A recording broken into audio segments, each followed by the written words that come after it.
সুধী দর্শক শ্রোতা বন্ধু, আজ আমি তোমাদের খুব সুন্দর একটা রান্না দেখাবো। খুব সহজ অথচ টেস্টি। আর কোনোদিনও কখনো খেয়েছো কিনা জানি না। আমি আজকে তোমাদের দেখাবো আম ছাড়া লাউয়ের আমের চাটনি। আমি একটা লাউ নিয়ে নিয়েছি। এই গোটা লাউটা আমার লাগবে না, আমি লাউয়ের খোসা ছাড়িয়ে জিরি অর্থাৎ সরু সরু করে কেটে নেব। কিছুটা নেব, পরিমাণ আমি দেখিয়ে দেব। আর নিয়েছি সর্ষের তেল, এই যে সর্ষের তেল। আর লাগবে আম আদা, এগুলো হচ্ছে আম আদা, আদা নয় কিন্তু, আমের ফ্লেভার আদার মতো দেখতে, আম আদা বলে এগুলোকে। আর নিয়েছি শুকনো লঙ্কা নিয়েছি দুটো, সামান্য চিনি নিয়েছি, আর নিয়েছি লবণ পরিমাণ অনুসারে। আর একটু ময়দা নিয়েছি, ময়দা এতটা লাগবে না, আমি ময়দাটা নিয়েছি। আর নিয়েছি তেঁতুলের কাত নেব। এই তেঁতুল ভিজিয়ে রেখেছি, সামান্য সামান্য পরিমাণে জল দিয়ে একটু ভিজিয়ে রেখেছি নরম করবার জন্যে। চলো আমি এবার লাউটাকে জিরি করে কেটে ফিরে আসছি। লাউ জিরি করে কেটে নিয়েছি। এখানে ছোট বাটির 2 বাটি লাউ কাটা আছে। আর ওই আম আদাটা বেটে নিয়েছি।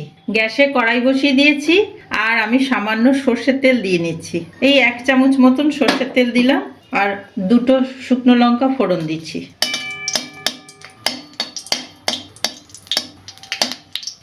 এবার কেটে রাখা লাউ দিয়ে দিচ্ছি। ভালো করে একটু নাড়িয়ে চাড়িয়ে মিশিয়ে নিচ্ছি।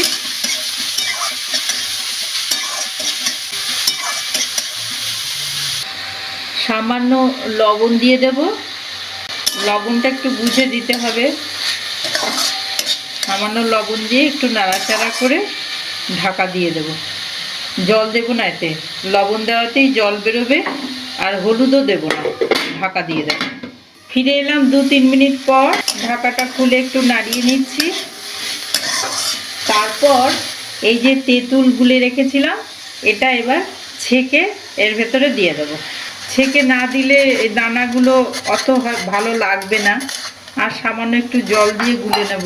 এবার জল দিয়ে দিলাম, খানিকক্ষণ ফুটবে। লাউটা নরম হয়ে যাওয়ার পরেই তেঁতুল আর জল দেব। আর দেব সামান্য ময়দার গুঁড়ো 1 চামচ মতন দিয়ে একটু বেশ করে নাড়িয়ে নেব, যাতে দলা দলা না হয়ে থাকে, সেই জন্য একটু খেয়াল রাখতে হবে। কর্নফ্লাওয়ারও দেওয়া যেতে পারে। এবার যেহেতু তেঁতুল দিয়েছি, আমি 3 চামচ, ছোট চামচের 3 চামচ চিনি দিয়েছি। চিনি তো দিতেই হবে, কম বেশি যে যার প্রয়োজন অনুসারে দেবেন। এই রকম ছোট চামচের 3 চামচ দিয়েছি। এবার 2-3 মিনিট ফুটতে দেব। ফিরে এলাম 2-3 মিনিট পর। একদম ঘন হয়ে গেছে আর লাউও সেদ্ধ হয়ে গেছে। এই যে একদম সেদ্ধ হয়ে গেছে। এইবার আমি আম আদা বাটা 2 চামচ দিয়ে দিচ্ছি। এটা দিয়ে লাউয়ের চাটনি করলে কেউ ধরতেই পারবে না বন্ধুরা, আমের চাটনি না লাউয়ের চাটনি। তৈরি হয়ে গেল আম ছাড়া আমের চাটনি। এই ফ্লেভারটা সাংঘাতিক ভালো লাগছে, একদম আমের গন্ধ বেরোচ্ছে। এবার আমি নামিয়ে নেব। তৈরি হয়ে গেল আম ছাড়া আমের চাটনি অথবা লাউয়ের চাটনি।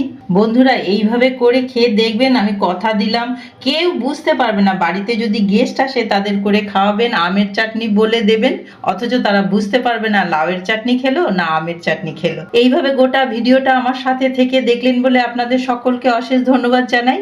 সাথে থাকবেন, পাশে থাকবেন, আর লাইক কমেন্ট দিয়ে আমাকে জানাবেন কীরকম লাগলো।